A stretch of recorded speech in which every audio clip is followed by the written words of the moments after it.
Welcome, everyone, to the Real Walking Cast, episode 103. I am your host, Matrix Lord 212, and we're covering Fear the Walking Dead Season 2 finale. I'm with Mike D. What's up, Mike? Shit. Fear the fucking Taco Dead. What's up, Connor? Goddamn.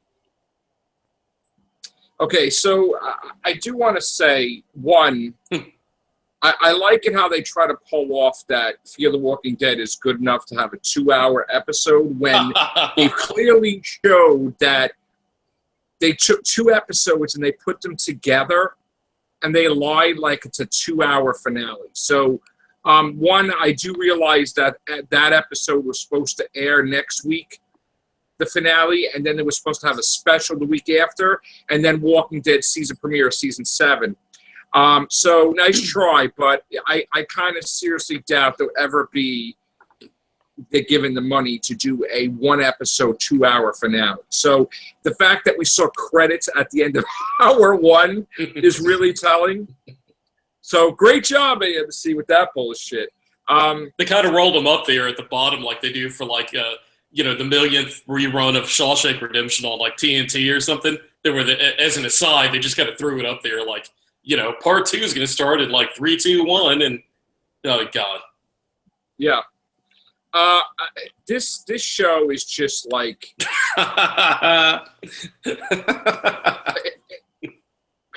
I'm trying to describe what it's like. It's like yeah. It's like watching paint dry. Let me start you off there. There's nothing. Okay. First of all, I'm so sick to death of these fucking, excuse my language, fucking trailers. Oh, that's not for going to. That won't offend months. 7 months. Minute. Yeah. I can't fucking stand it. And I think all the Walking Deads can't fucking stand it. And you know how sometimes we're like, oh, we wish we got a trailer, right? Not 7 months fucking early. Okay, for 7 months, we got the worst cliffhanger idea in history.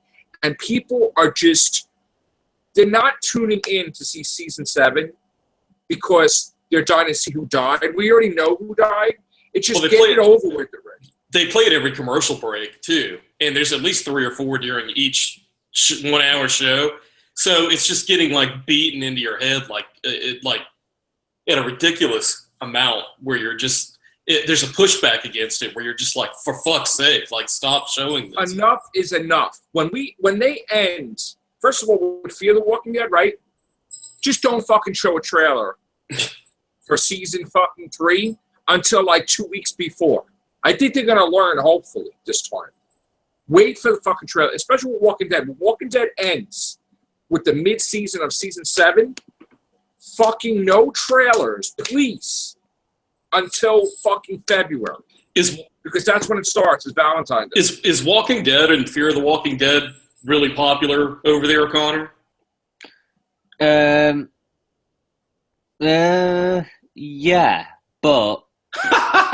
I'm sorry, I'm laughing because as we're talking on TV, they're doing the eeny, meeny, miny thing on the commercial. Enough is enough. Sorry, that was just crazy timing. Oh, shit. Sorry. I'm tired of it. It is popular, but we're not crazy for it like you are. I'm tired of seeing these trailers. I'm sick Walking of it. We don't, and we're given this shit to deal with before Walking Dead starts. Sucked most of the time. Fear the Walking Dead, right? Well, yeah. And then finally, you get the last, and this is what, I'm sorry, but if something good happens the last 5 minutes, that don't fucking count for the whole entire episode. Are we spoiling some things on here for the sake of the discussion? Yeah, we're spoiling it. Chris, I was glad to see Chris fucking die. I mean, I was happy. And It's not because he's like a character that you love to hate. He's fucking boring. And just you don't care. In fact, 2/3 of the characters on the show, you could not give a fuck less about if they died. In fact, you're hoping that they would die to just alleviate the boredom. Watch them die. We called this a couple of weeks ago where Chris got hired for Shield, Agents of Shield. So he's going to be killed off now, okay, people? And that's exactly what fucking happens. And he's like, oh, I can reveal it now, everybody. I got a job with Agents of Shield. No, see, the problem was is that AMC was mad at Disney and ABC for announcing it because they can't stop them from promoting their show. But at the same time, by promoting their show, they basically gave away the ending to Fear the Walking Dead, that he croaks, because you can't do two things at the same time. And then they tried to keep him like he was their secret mystery third couch member guest on the Talking Dead tonight, like it was a big surprise that he was going to get killed. I mean, you know, brainless people could have seen that coming down the road. First of all, he's not a character where you have to see, like, all right, when they killed Glenn. It's not important. No one likes him. No one likes him. Right. When they killed Glenn, right, everybody was upset, oh my God, Maggie's never going to know if he's dead, right? Well, Black. So now every time somebody dies, you have to see the death. Like, all the group has to see the death. Yeah. Which is not believable, to tell you the truth. So now here we got a needless death, right?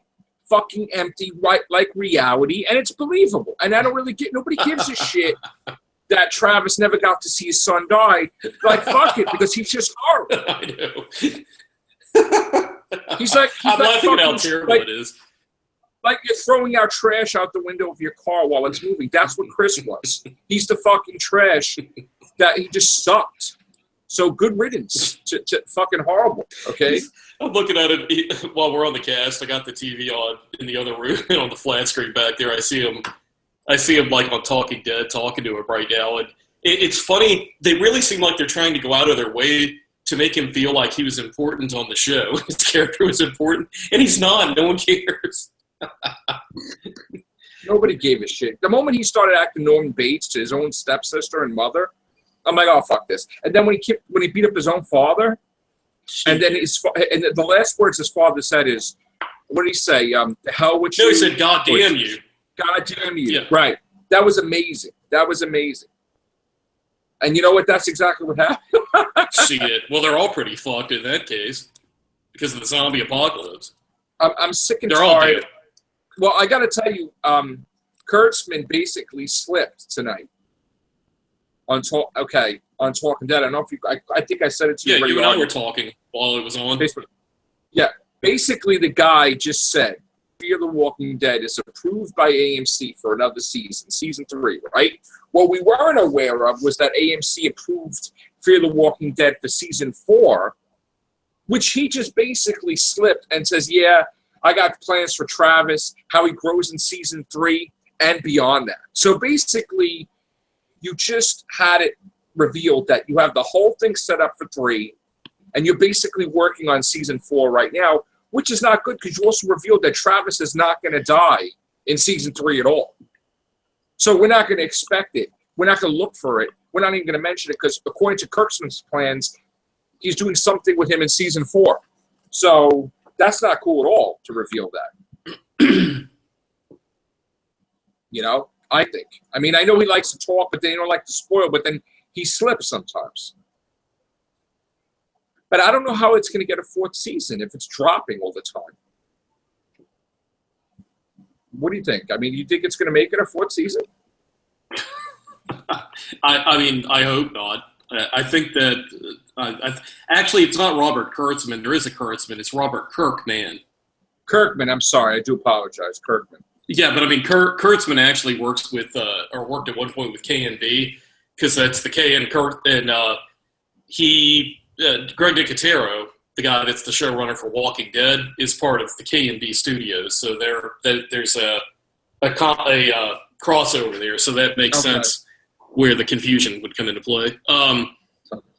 Yeah, I mean, I don't know. To be honest with you, I'm kind of getting a push. We lost your microphone. You're low. Oh, there you go. Hello?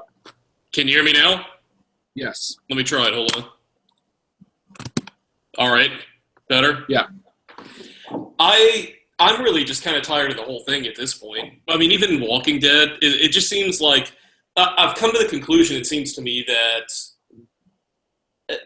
this show has never really truly been true horror. It's been like a soap opera sort of episodic thing set against a horror backdrop. But it like I mentioned a little bit earlier this evening to you guys, in passing conversationally, I just think that this is kind of a homogenized, watered down horror that's accessible to like the Dancing with the Stars mentality people who are out there, where it allows them to feel like they're edgy and they're part of watching something that's horror, but it's not horror. To them, it's probably horror, but it's really kind of like watered down, homogenized, mass marketed, McDonald's wrapper on it, sort of mass marketed shit at this point. It's like you have medicine and then medicine's generic version. That's the generic version of Walking Dead. It's not really that great. Well, no, I've been both shows have gotten. The Walking Dead has gotten to be shit too, and that's another problem that people don't. I mean, they think this is what's going to happen. I mean, I understand Chris Hardwick's got the Talking Dead. He's getting more money because he's doing Walking Dead. He's doing Fear the Walking Dead. He's doing other Talking Dead shows, or other talking shows for other shows. But this stuff's going to crash and burn. It's over. Because what they're gonna realize is that after the first episode of season 7, the second episode is gonna drop like you wouldn't believe, because people are gonna rebel. And you can tell me if I'm wrong, Connor or Mike D, that after 7 effing months, we're going to get one episode, and then we're going to get a filler. The second episode is going to be a filler, probably. It's going to be Carol at the with Ezekiel, with the new group. And people are going to be pissed, and especially Tara. We're going to have a whole Tara episode that people are like, we waited 7 months for what? For like fillers? Like, we want to see Negan, we want to see Rick. They're not going to see that. They're going to keep them separated probably the whole season. Whole half season. You're not going to have any interaction with Rick and Negan. Well, I like how they're making... Just like Governor. I like how they're making, like, Alicia and Ophelia and Fear the Walking Dead. Speaking of Carol, before I forget... Yeah, well, let's stick with Fear. I know that's the topic, yeah. Pseudo-Carol characters now. They're making them into, like, you know, with the knife and... the fighting with the knife. I really don't believe that. I mean, I can't see how Alicia got to be an expert in one episode with the knife. And Ophelia is like Sarah Connor from the Terminator movies, going out there with the shades and like a military... like, when did this happen? All of a sudden, just like that. You know? I didn't like even the Nick thing, where all of a sudden he's there, he's with the chick like instantly. Like, I thought there was going to be some difficulty getting to be fitting in. And he fit in like it was nothing. And he became like such hot. But then he's such a, I don't know, to me, he's such a dick. Like, when he's talking, he's like, I can't stand his face. No, Nick's, he's a cringy, douchey teen. He just is a douchebag. He's a little spoiled brat, like. Yeah, he's got a very punchable face. Like, you just want to kick the shit out of him. I mean, that's the problem with the show. There's too many annoying characters like you just want to see die. And that's not good for a show if you're trying to create a show where you're concerned about the well-being of the characters when they're you even said it was true. We didn't know their names until the end. It's like basically 2 seasons because we couldn't really enjoy the characters to remember them. They weren't memorable. That's a problem. At the end of season 2, tonight, if you asked me before watching tonight, like what 2 of the Ophelia's character, I think I kind of remembered that name, but like Alicia, and I mean Alicia's hot too, so you would think I remember her name, but like I just don't give a shit. You know, the characters are bad. I mean, and the only reason I probably remember her name is because she was on The Talking Dead. The actress was on there. Actually discussing her character tonight, so I kind of paid more attention to it. And they're just not memorable characters. I mean, like watching Walking Dead, it's like, okay, there's Rick, Carol, Daryl. I mean, you remember these names, but Fear the Walking Dead just seems like they're trying to throw out their kind of a watered down version of Walking Dead, and like, oh, let's go to the cash register again and just oversaturate the market with Walking Dead shit. And I'm just so sick of all this Walking Dead, all this fucking Walking Dead shit. And then they try to do this storyline, right? Like writing the episode. But they're writing the episode where it doesn't make any effing sense why the characters stay behind. But then the writer's like, you know, like Kirkman says, oh, yeah, Strand is staying behind because I have something bigger planned for him. But nobody would fucking know that. And neither would the character. Like, there's no reason why the character's staying behind. I mean, all of a sudden now you're breaking away from the group after everything they went through. That's just stupid. Yeah, and apparently they're depicting, like, that area down there, like Mexico and, like, Baja area is very large and vast, but they're depicting it like when their group split up and they're, like, driving for days and through the night and everything, that they all just walk on foot and happen to run into each other in one centralized location. Wow, how convenient. I mean, it's just unrealistic and stupid. Yeah, it's definitely not. I mean, the only thing realistic was Chris dying. Because it's like, all right, he didn't, it wasn't a show. He just died needlessly. Boom. The best part of the episode, the first episode that aired today, because it's not really a 2-hour, was that Travis killing those fucking people. And even the other guy just smashed his fucking head. I mean, I thought that was great. I thought that finally you get to see Travis at his best. But then they're rehashing the whole Rick thing, having Rick go mental. They're having Travis go mental now, and well, I don't see it as that way. I see it because he's a father. His kid died, and he just said, "Fuck it. I don't care. I don't have any rules." You just described what happened to Rick. That's exactly what happened to Rick, except for the kid dying. It was his wife. But the thing is that Rick, with the exception of Rick, right? Travis was all there. He knew what he was doing. He knew that he was going to kill these people. He didn't give a fuck about anything because this person killed his kid. So he's like, fuck it. Anybody gets in my way, I'll fucking kill them too. All my rules are out the window. Everybody go fuck yourself. And he just basically didn't give a shit. Travis had to learn the hard way. We kept talking about he was too big a pussy throughout the now he's series. Not. Now he's fucking the strongest asset to Fear the Walking Dead because he don't give a fuck now. So it's like a thing where you mess with my wife or my stepdaughter or my family, I'll fucking kill you. And that's basically can we get him to kill like the rest of the cast so that we won't have to watch them anymore? Another thing that doesn't make sense is Salazar is coming back, which nobody's mentioning it. We know he's not dead because they didn't do post-mortem in Talking Dead. So now they got all these stupid things like, all right, well, if he's alive, isn't Celia alive? Maybe she escaped too? Well, how the fuck are you going to get those two, or one of them, involved with everybody coming together? This shit is stupid that they're all separated. It's just dumb. They all run into each other casually. Like, what the fuck? It's destiny, Travis, that you fucking came to me. Stop with this shit. Lazy storytelling. Stop with the destiny shit and whatever. It's fucking get out of here. Like this fucking hotel and everything. Come on. They need to get that bitch Alicia naked on one of those episodes. Make it more exciting, man. Throw some shit in there to make it fun to watch. We've heard you and me. I didn't hear what Connor had to say about it. I like that one chick that got her fingers bitten off by the zombie. That was cool. Well, why the fuck was that guy there with everything? First of all, that makes no sense either. Right? You're in a fucking zombie apocalypse, right?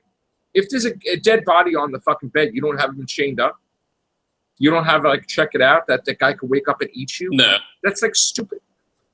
The guy's supposed to be the leader of the whole fucking group, and you don't know that? That made absolutely no fucking sense. I don't even know who that was eating people. But anyway, Connor, what do you have to say about it? Did you see it? I didn't, no.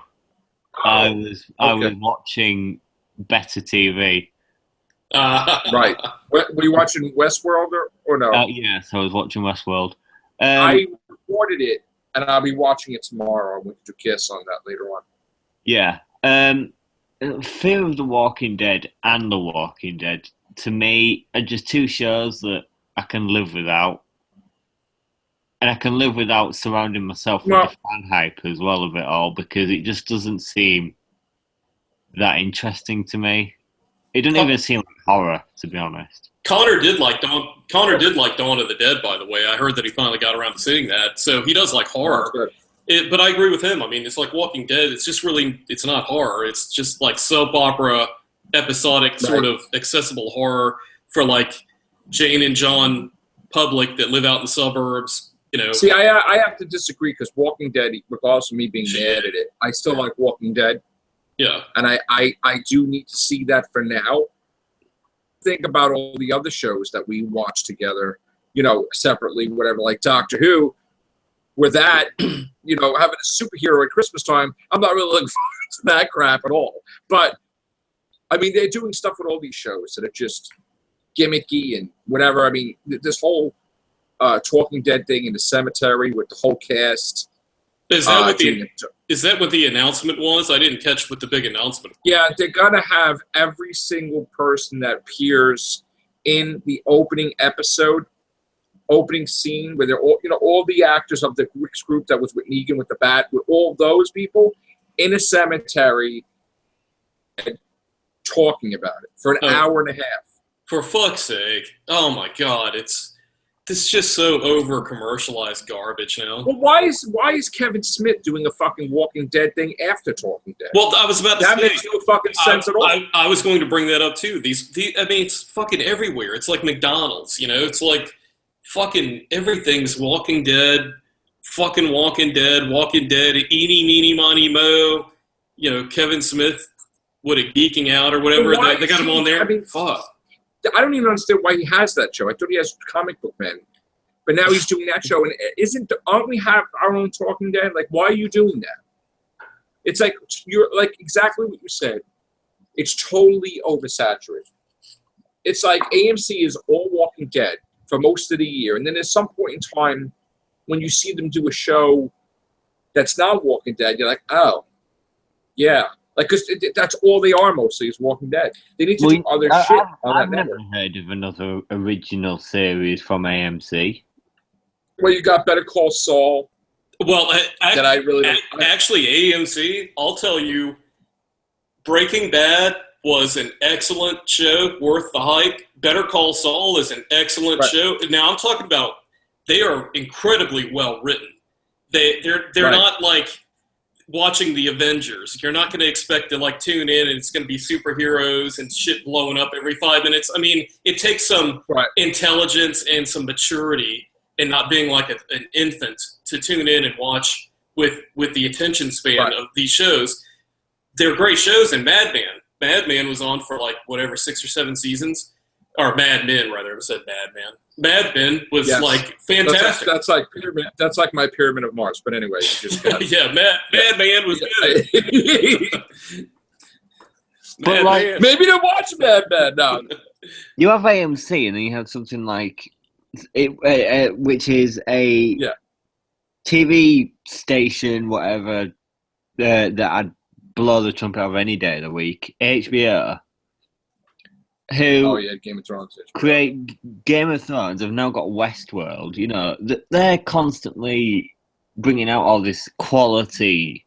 Yeah, but AMC though, I don't know if you're giving the credit where it deserves with AMC, because AMC actually, I would disagree with you that they do have quality. That's one of the things that's lacking on the major networks here in America, ABC, CBS, and NBC.